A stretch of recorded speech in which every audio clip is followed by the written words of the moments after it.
Could you tell us when you were born? I was born on July 4th, 1930. Okay, and Doug? November 1921. I was a fire patrolman, and that means that I was third class. And the fire control is controlling the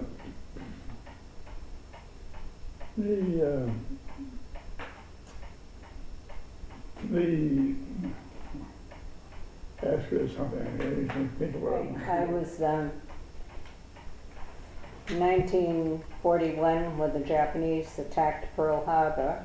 I was 11 years old. Right. So therefore I wasn't old enough to really maintain a job outside of just summer work. Mm-hmm. And I worked in a pickle factory when I was just very young. I also worked on a farm picking apples and was in charge of 14 boys picking Remember apples. what? Yes, yes. I was a fire controlman, and what that means is I had control of the offensive weapons on the ship. Okay. And the first ship that I was on was the night that ship took ammunition to the various points on the eastern part of the continent. How did your family feel about the war? I think, like most Americans, we were all very involved. When your country is attacked, it's much more different than the European war. Was there at any point a fear that you might actually get attacked or that you might not win the war? Like, were the air raid drills anything more than just drills in your mind? I asked one of my aunts, who was from Canada, and her whole family was in the RAF in England, Mm-hmm. fighting in Europe. And I said, do you think that we might not win? And she said, I dare not think about it.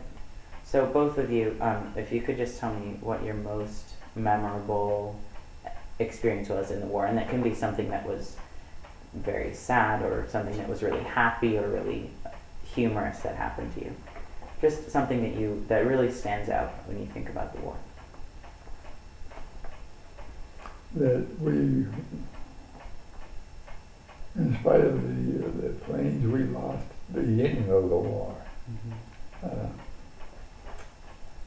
All the women who went into building planes themselves, can't even describe how I feel. Mm-hmm. All the women were, they volunteered like we volunteered to go into service. They volunteered to go into working in the factories and stuff like that. They replaced the men, Right. literally. Yeah. I saw. Well, I think that you have to do what is right to do, Mm-hmm. even if it takes your life. And you don't sit back and say, let somebody else do it. You've got to get involved. Mm-hmm. And I think everybody did. Yeah.